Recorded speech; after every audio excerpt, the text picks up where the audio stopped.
Now, the Duval Rundown, served by Jets Pizza. It's not pizza, it's Jets. With Hayes Carline and Ryan O'Halloran. Very special edition of Duval Rundown. Thanks so much for being with us as we welcome in Jets Pizza. We're certainly excited to have them sponsoring Duval Rundown. Be sure to like and subscribe. Hayes Carline here with Ryan O'Halloran, columnist of the Florida Times-Union. Ryan, good afternoon. How you doing? We're good, Hayes, and it's we have a camp schedule. Yes. It means we're inching closer. We are inching closer, no doubt about it. You wrote a great column that's on Jacksonville.com. I encourage people to go read it. Kind of breaking down Liam Coen's, the core of his communication philosophy with players, 3 better, 3 best. Explain it for us. Yeah, and unlike a lot of things in football, we start off, it's exactly what it means. And he took it from the Rams with Sean McVay. And when the players came back for the offseason program, position coach had 15-minute meeting with each player, which are presented with video proof or instruction. Hey, these are the 3 things you need to improve on this year to help the Jaguars. They go over them. Then the next stage is, okay, these are the 3 things you did best. Here's how you do them to take the next step. So, it's positive reinforcement. It's a critique. And I was able to talk to a lot of the assistant coaches about this, talk to Tony Baselli about this, who said he would have loved this as a player. And he summed it up pretty well. Is it doesn't matter where a coach comes from. It doesn't matter where they played or if they didn't play.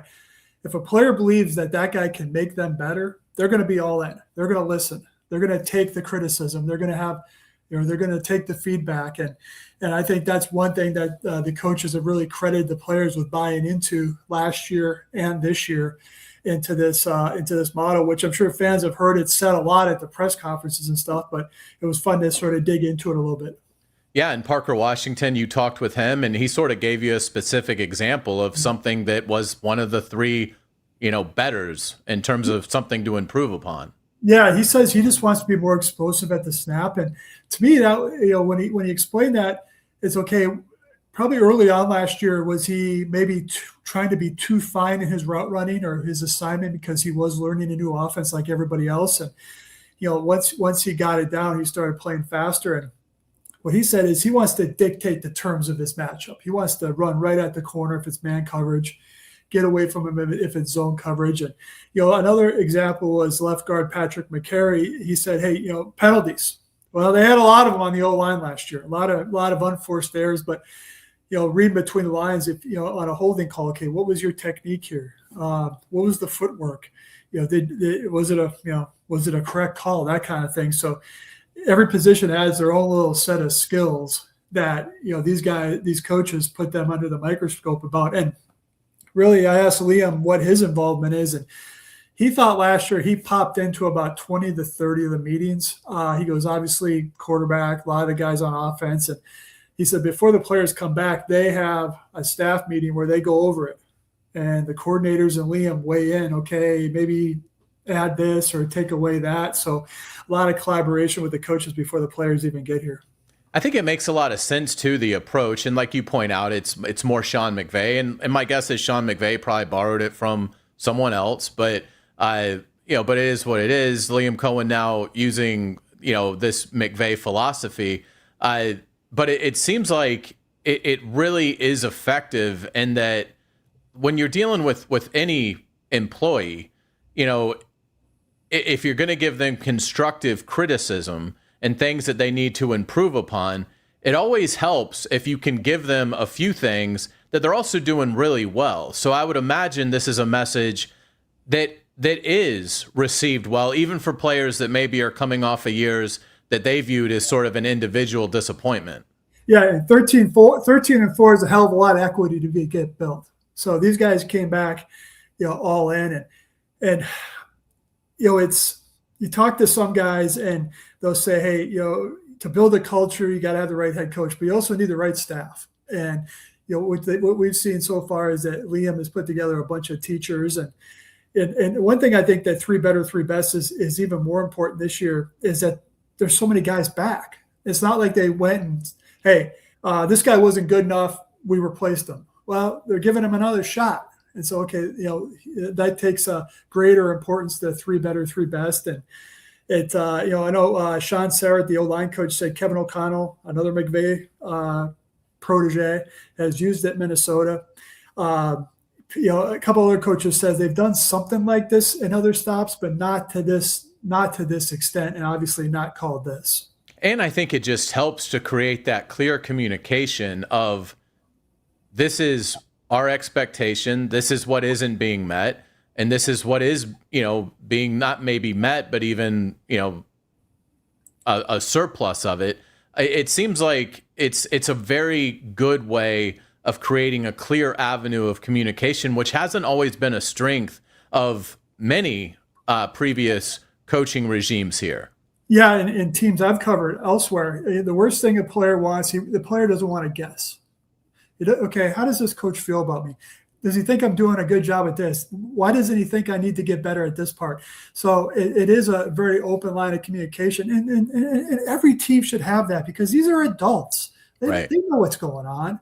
And one other thing on this, I talked to Brian Picucci, the run game coordinator, who's a lot with the O-line, and he says, hey, he goes, this is a lesson plan that evolves. He says after the offseason program, they sit down again and say, okay, how did player A progress on the three better? Okay, maybe push that aside and add something else, or maybe add a best part. So when they get back for camp in 2 weeks, maybe they'll obviously have more conversation with the players. It seems like going into year two, and this is, I think, a prime example of at least my theory, it seems like the odds of a year two regression, particularly from a lack of harmony in the building, it seems like that's really a long shot. In 17, Coughlin gets here to sort of run the shop as EVP. Marrone gets put in as coach.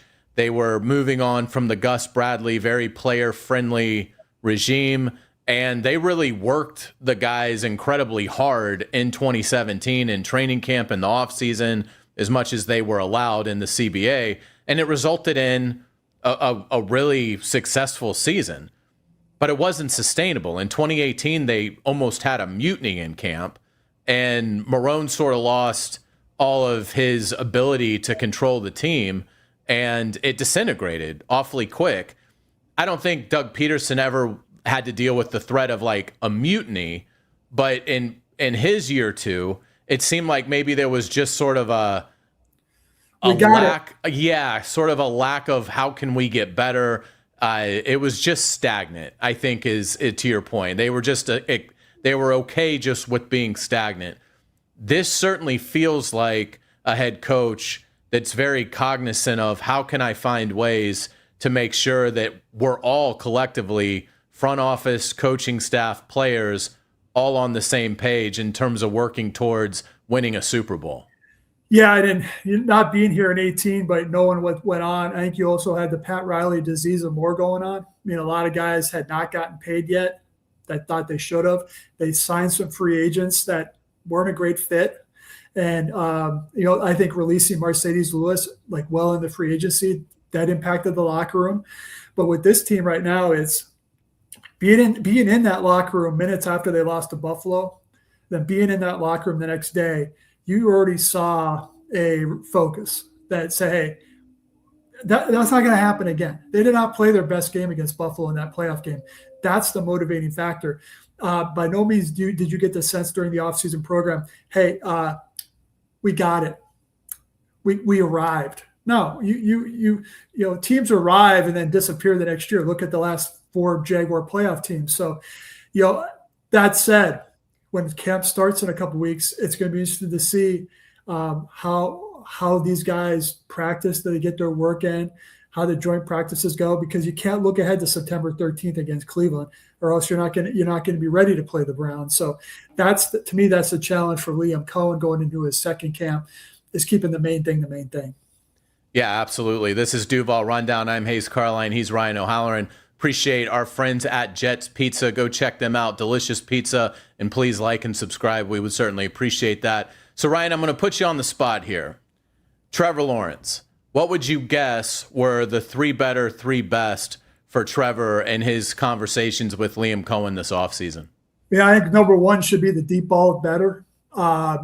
His completion percentage suffered because they just weren't accurate down the field. This is an offense that had to work very hard to go the length of the field.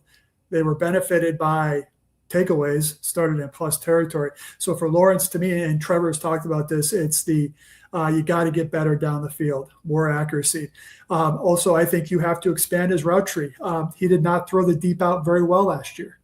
The dagger route, that deep in cut route, that's a 3 best. That's their best route. Parker Washington, Jacoby Myers. And then, also know where the first down marker is in a playoff game. How about that? Right. But I think I think it's a good point. His awareness has always been a weakness. It's gotten maybe a little bit better as he's played.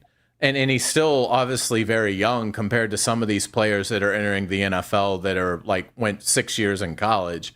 Obviously, Trevor was 3 and out at Clemson. But that awareness does need to continue to improve.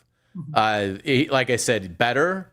But there are still instances where you got to have a little bit better of a feel for whether it's the chains or whether it's I can't throw this ball in bounds, we're out of timeouts. That is a step that I think Trevor Lawrence still has considerable improvement to make. And also, what role does he play in the screen game? That's a team-wide thing, but I think you look at everything he does on that play, which had no success last year after being great in camp. So, yeah, those are a couple of things for me. And obviously, hey, you still had turnover issues the first half of the season. They'll probably say, hey, look at every interception. Were you fooled? Was it just inaccuracy? Was there pressure? And just go through the whole interception reel to say, what can I do better on those to eliminate those takeaways? I know Travis Hunter only played half a season, but it would be interesting to know how they conducted the 3 better, 3 best with Travis, because obviously he plays 2 positions. Did you hear he added strength? I did hear that. I hear he's up to 22 miles an hour on the GPS or whatever it is that they use. Yeah, it's the Hunter thing is always going to be amusing, just how people just bang the drum for him in terms of stuff that's already been reported. But I'll digress on that. With Hunter, it's okay. He, what was his technique at corner? Was it, it's almost like, okay, this is what you're doing better and best in 7 games. Once you're cleared and are be able to participate in team drills, then you get that going. Right now, it's all mental reps. That's why I'm saying, and you're probably with me on this, Hayes, this is not going to be an automatic pick up where you left off player. I mean, this was a serious knee injury he had. And when he practices, it'll be the first time since Halloween. That's a long time. And specifically on offense, he's got to create a rhythm with Trevor Lawrence that other guys already have. So it'd be interesting to see what they thought of his technique, both as a route runner and as a corner. In terms of Brian Thomas Jr., obviously, that's a discussion that might have gotten fairly uncomfortable because of the tendency, particularly in the first half of the season, for him to just flat out avoid contact, which you just can't do playing professional football. What's your guess on how, abrasive they were with BTJ in this from a toughness standpoint? Well, hopefully that conversation was had throughout last year, especially when he got hurt, and they could basically start over. And to me, it was the drops. You got to do better there. Got to eliminate those. You didn't see him do a lot of stuff after, break tackles. Okay, that's another one. And then also you have to be comfortable running the entire tree. This is pro football. And don't get disappointed if you get hit in a preseason game. And so, what is the 3 better? He's an explosive player. And, if he gets down the field, he won the Houston game with that 46-yard catch that set up the winning field goal. So there were times he flashed, but if you had to boil it down to Brian Thomas for 1 better, it's consistency. He has to be able to do it week in and week out. Yeah, no doubt about it. Ryan, what's coming up on Jacksonville.com? Well, I have Jaguars calling for Friday. I'm going to look at a couple of the guys who are maybe under the radar. Maybe a couple of rookies that say, hey, when you come to camp, fans, you're going to be watching the stars. But here are maybe 5 or 6 guys you should really take a peek at with some insight from their position coach. And then we have a couple of training camp preview stories in Sunday. And I wrote about, hey, Jaguar fans, welcome to the fun. This could be a fun season, just like last year was a fun season. Step 1 was the big one. Now you got to take step 2. Yeah, Ryan was kind enough to send me that, and it is a very enjoyable column, Jaguar fans. Make sure you check that out because Ryan lists the considerable reasons why there is tremendous excitement and enthusiasm for what year 2 might look like under Liam Coen with this Jaguar squad coming off a 13-4 campaign. That's going to do it for us. Ryan, great work as always. Thanks, Hayes. And we made it through the show without England and Argentina starting the Falklands War on the field. Yeah, absolutely. We appreciate Jets Pizza. Happy to have them aboard our 1010XL team here. For Ryan O'Halloran, for Jacob Simons helping us out, the brains behind the operation, I'm Hayes Carline. Thank you for watching Duval Rundown.